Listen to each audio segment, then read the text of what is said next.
Vamos a hablar ahora con un pionero de la radiodifusión en San Nicolás.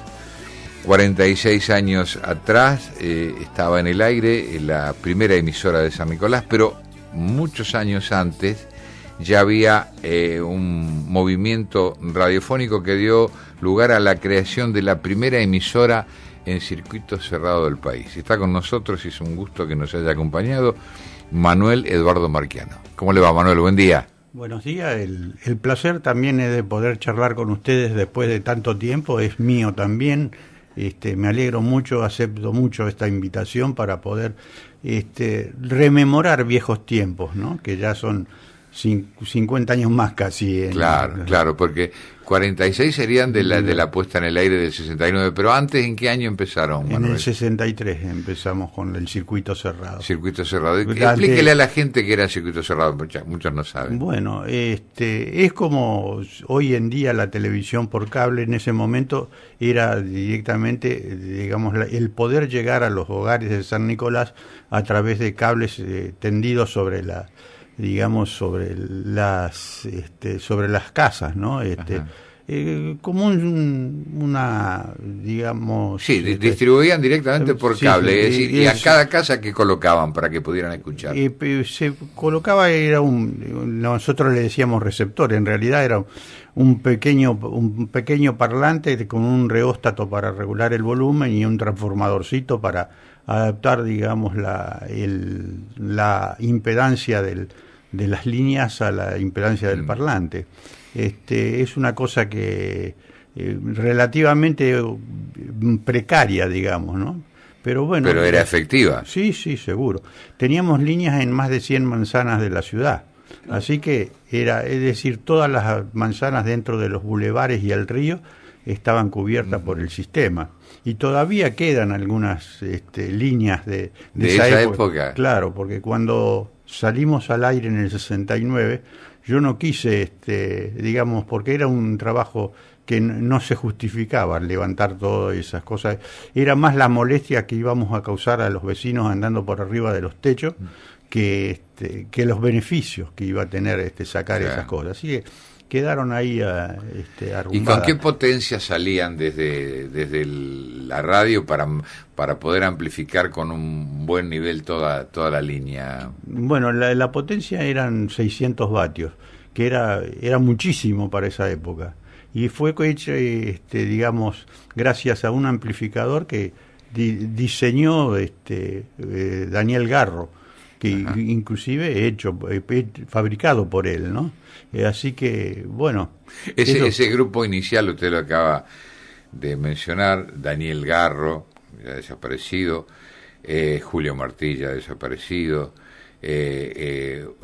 Aldo Ramini, usted y alguien más, Adolfo Martinelli también. Sí, exactamente. Sí, ese era el grupo que conformaron. Un poco, digamos, la culpa de mi presencia ahí en lo que fue la sociedad esa de la primera emisora de circuito cerrado, fue culpa de Daniel Garro. Claro. Y yo era muy amigo de él, digamos, lo visitaba en su fábrica de convertidores de corriente y siempre que podía dar una mano la daba, ¿no? Además tenía una casa de venta de equipos de música, ¿no? Exactamente, es en calle Mitre y fue uno de los primeros que trajo un receptor de televisión, ¿puede ser? Exactamente. Sí, la primera recepción de televisión acá en San Nicolás fue prácticamente ahí en el negocio que tenía en calle Mitre. En calle Mitre, sí.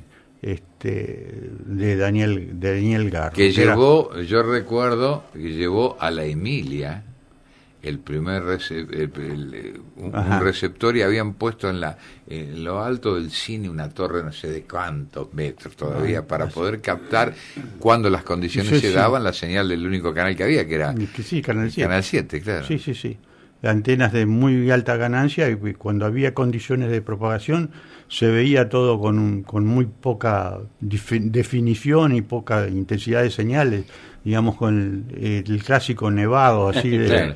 Mucha gente, Manuel, ¿cómo estás? Decía, hemos visto el muñeco maldito, o el hombre que volvió de la muerte, y en realidad habían visto lluvia nada más, y comentaban lo que había pasado que no habían visto. Sí, exactamente. Bueno, cosas de otras épocas. Así que, ¿cuántas manzanas tenían cuando comenzaron con el circuito cerrado? Y prácticamente 100 manzanas que me tocaban mantener en servicio a mí. Porque hace poquito tuvimos aquí a Aníbal Bruno y dijo una cosa que me causó mucha gracia. Dice, estaba Manuel Marquiano que vivía arriba de los techos. Sí, la verdad que sí. Eran unos pequeños receptores marrones. Sí, bueno, los primeros eran blancos. Pero después no nos dio la demanda era tal que no hubo tiempo para pintarlos, entonces salieron marrones. Salieron marrones como salían de la matriz. La matriz también, la matriz de eso, que era un receptor hecho en plástico, también fue hecha, digamos, por Garro, y tenía, para efectos de abaratar costos, lo más caro que había en eso era el reóstato. Bueno, él hizo que el mismo molde de tenía incorporado ya el reóstato. Entonces se fabricaban los reóstatos, digamos, tenía una especie de canaleta así en donde se insertaba la resistencia que servía para el reóstato, y era todo prefabricado prácticamente, ¿no? Eso abarató mucho los costos. Inclusive llegamos a un momento en que ya no nos interesaba ganar dinero con el receptor. Lo que queríamos es prácticamente cubrir los costos, ¿no? Eso permitió en algunos casos, porque todos querían escuchar, y había gente que directamente colgaba un parlante directamente en las niñas nuestras. Eso nos causaba problemas porque... ¿Le quitaba potencia? Claro, le quitaba potencia, y entonces, bueno, tenía que salir yo a ver dónde estaba el problema. Eran los colgados de la época. Exactamente. Hoy ocurre, ¿no? Hoy ocurre. Sí, ocurre en la televisión por cable, ¿no? Así que ahora, ¿y esa gente pagaba un abono para escucharlo? No. ¿Era gratuito? Era gratuito, sí. Ajá. ¿Y el receptor tenía un costo? Y sí, tenía un costo, pero no te puedo precisar qué es lo que valía, pero supuesto. Era cubrir... Pero era accesible. Sí, seguro.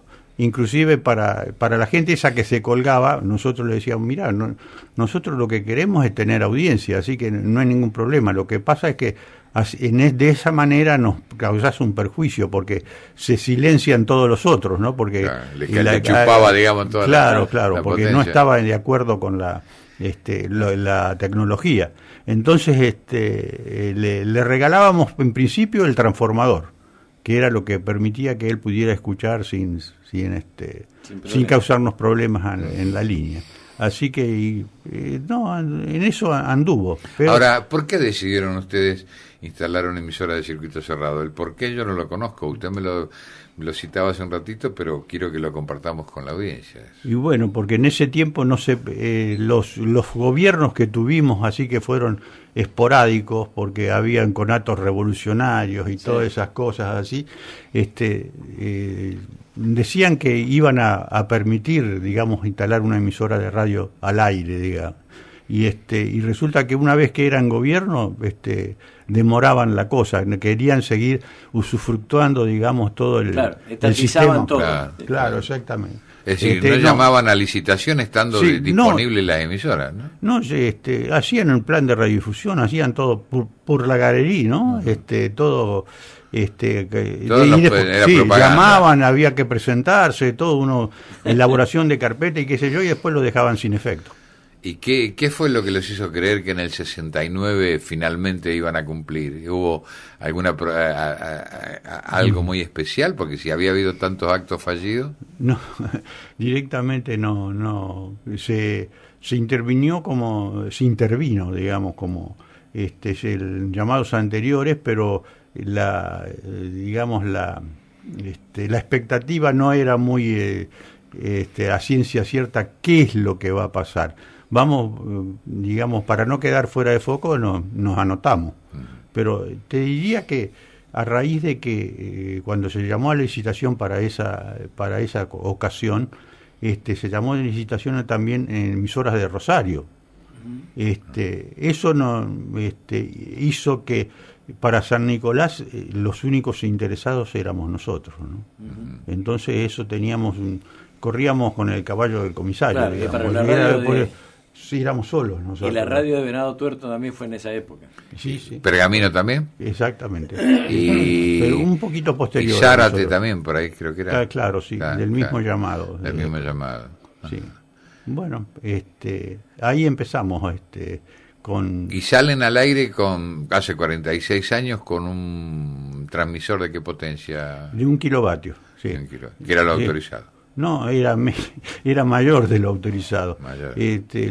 Teóricamente el plan original era 250 vatios, pero con eso no llegás ni a la esquina. No, claro. Entonces directamente adquirimos un transmisor de 1 kilovatio que perteneció a la radio al EU9 de Mar del Plata, ese transmisor en sus orígenes. Es un transmisor de industria nacional, de Tramec, la fábrica que lo hacía, y era, digamos, una especie de gente de subsidiaria de Standard Electric de Estados Unidos, que estuvo trabajando acá para ellos, y después cuando se fue Standard Electric, ellos hicieron esa empresa que se llamaba Tramec, que fue el primer transmisor que... Estamos hablando con Manuel Eduardo Marchiano, uno de los pioneros de la radio en la ciudad de San Nicolás. Sí, ¿no? Y quiero agregar también que hoy Miguel cumple 46 años con la radio. y claro, fue claro. También de los intrépidos de la primera hora. Claro, ¿no? Claro. Yo no viví la etapa del circuito cerrado, que vos sí la viviste, sí, Ricardo. Yo viví. Sí, una parte en algunas transmisiones. Claro. Y viví el momento de salida al aire. La salida al aire, bueno, fue una cosa. Manuel, ¿cómo reaccionaba la gente en la ciudad? Porque además hubo una etapa en que, estando en circuito cerrado, también estuvieron en el aire. Una etapa corta, creo que fue. Sí, fue, digamos, partes esporádicas, digamos. Escapadas. Sí, fue con una transmisión clandestina directamente, ¿no? No sé, se hacía, eso no estaba permitido y no, porque yo recuerdo que la gran inundación del año 66, sí. que afectó al Emilia, ustedes estaban en el aire, cumplieron un servicio espectacular. Sí, se llamaba, la gente llamaba, ofrecía sus hogares, se traía la gente de Emilia, sí, participamos.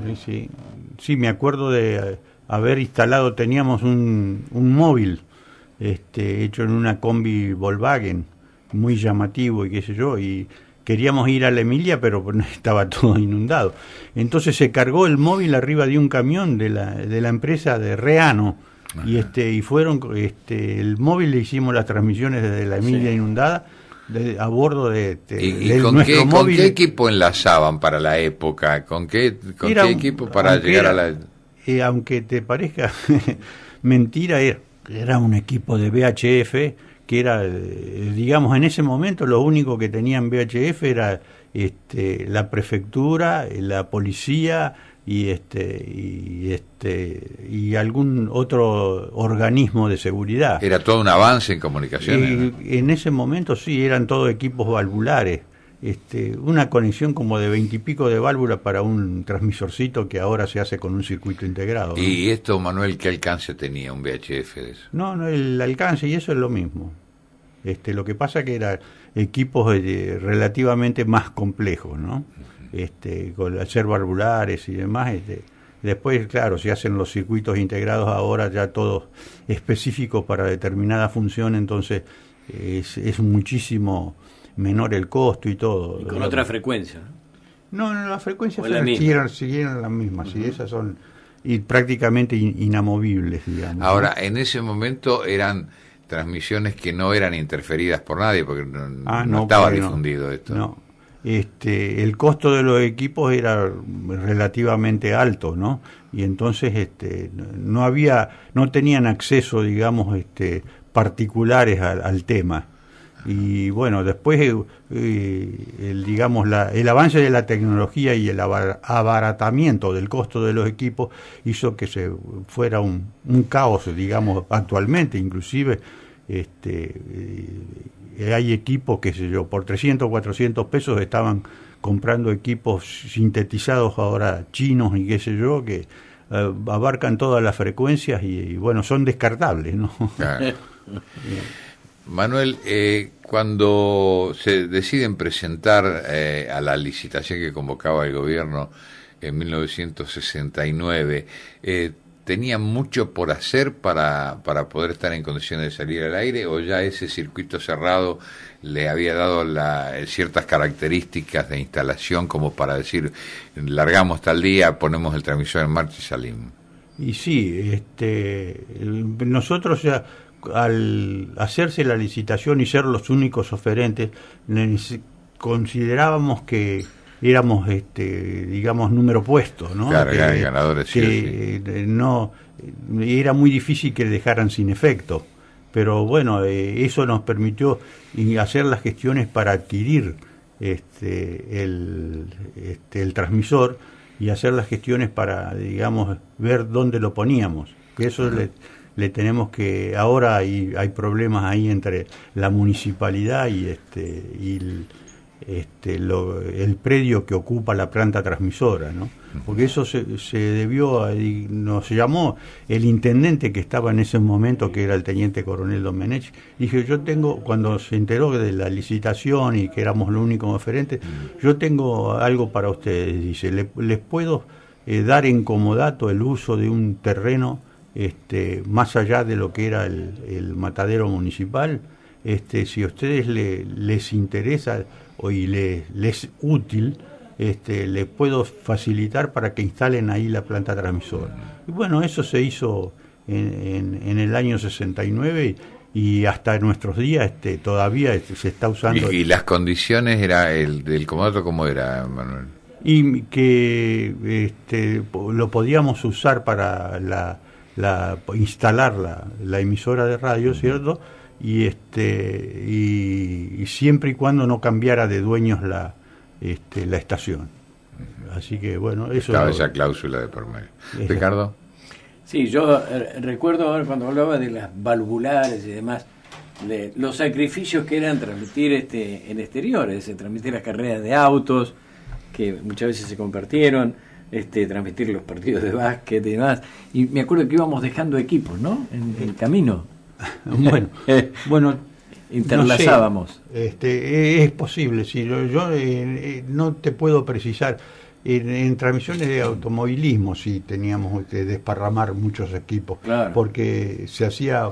¿Se acuerda las 500 Indy de Rafaela? Sí, claro que me acuerdo. Cuando puso el BLU y todas las radios de Buenos Aires, salía Radio San Nicolás, los auriculares de todas las radios de Buenos Aires. Sí, claro, sí. Eran épocas en que, digamos, no había tanta facilidad para las comunicaciones telefónicas. Hoy en día con un celular eso se soluciona.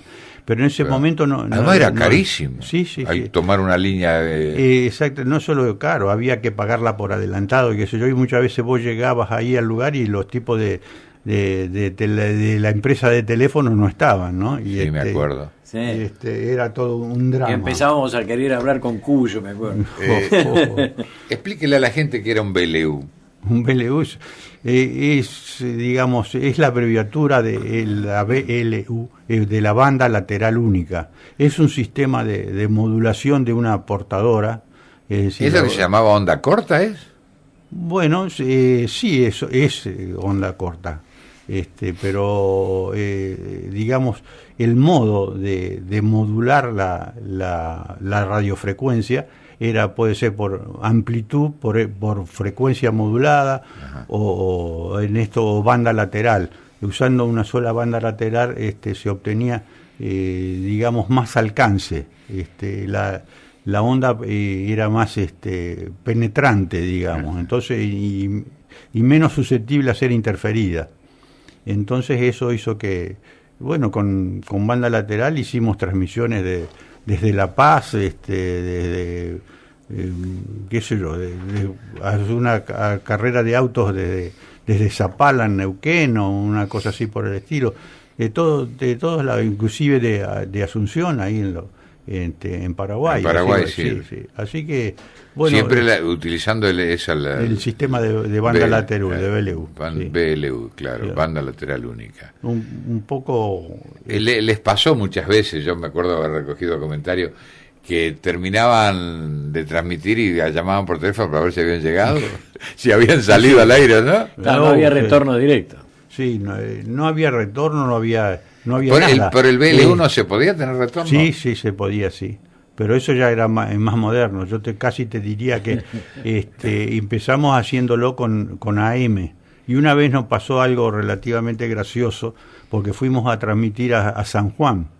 Y resulta que se nos averió el transmisor que habíamos llevado. Entonces alquilamos de un agente de allá que hacía los transportes de programa de la radio de San Juan, y le alquilamos un transmisor, pero en otra frecuencia.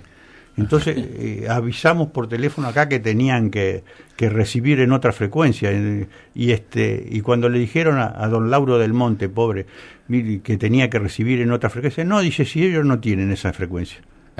Y nosotros hicimos toda la transmisión, pero no salieron. No, acá no se pudo. Pero no la pudieron recibir porque no estaban sintonizados. Claro, no entendió del Monte de que nosotros habíamos alquilado un equipo para en otra frecuencia, ¿no?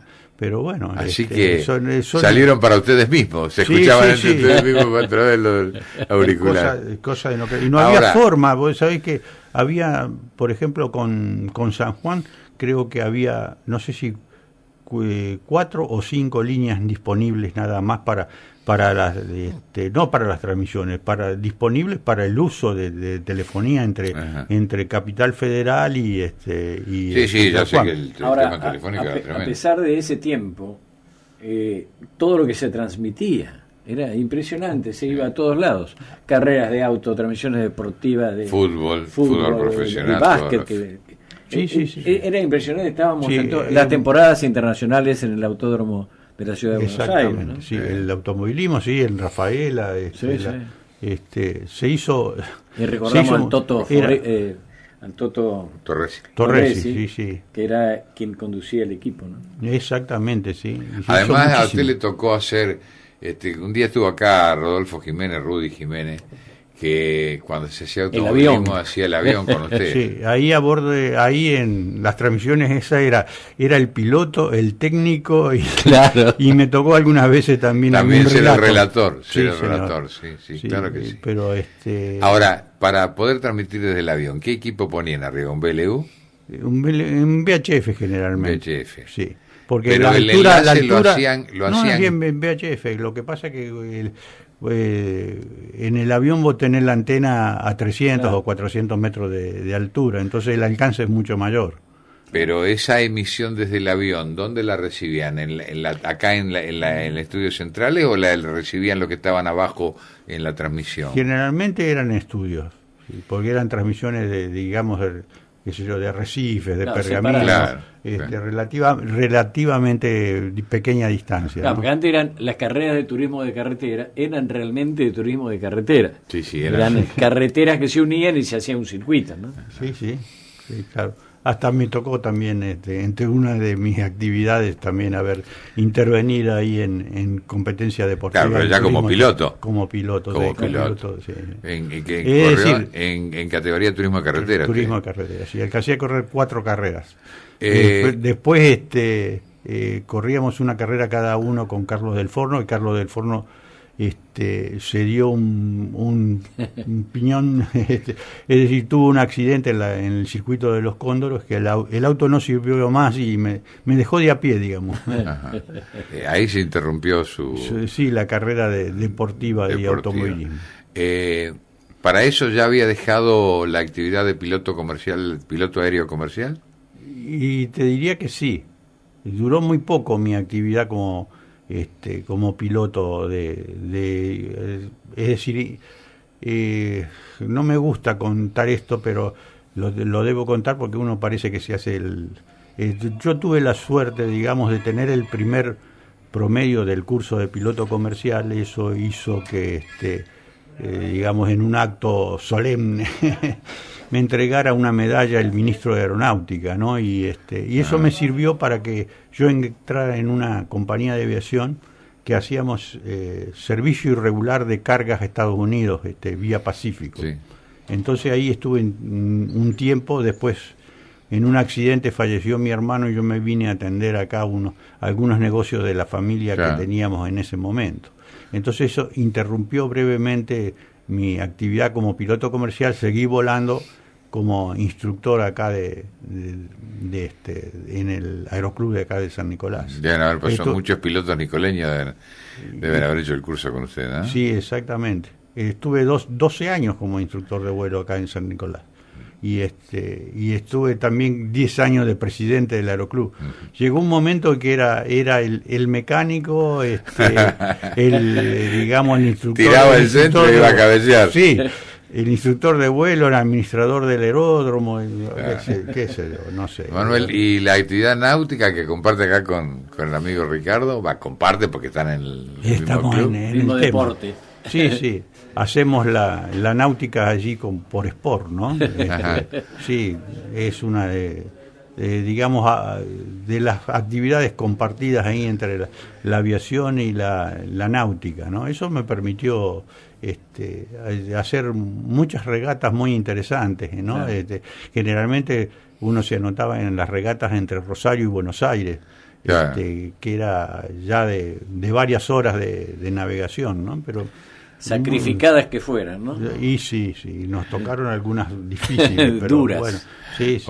El motivo de la invitación que le hicimos a Manuel Eduardo Marchiano, le digo a usted que recién sintoniza la emisora, es porque es uno de los pioneros para que San Nicolás tenga radios. En este momento hay muchísimas radios ya en el aire, pero ellos fue con un grupo de gente que ya nombramos esta mañana, los pioneros para poner la primera radio en el aire. Justamente se cumplen 46 años hoy de eso, pero ellos arrastran una antigüedad mayor porque venían del circuito cerrado, habiendo constituido el primer circuito cerrado del país. Así que es todo un acontecimiento. Manuel, muchas gracias por habernos acompañado. No, pues faltaba más. Estoy siempre a disposición de ustedes para cualquier cosita que les interese comentar al respecto. Y necesitamos técnicos, pilotos de avión, necesitamos de todo. Sí, está bien. Sin pena, pero tampoco sin gloria. He tenido muchas actividades muy diferentes, ¿no? Bueno, lo importante es haberlo vivido a pleno. Gracias, Manuel, por haber venido. Faltaba más, a sus órdenes siempre. ¿Sabes?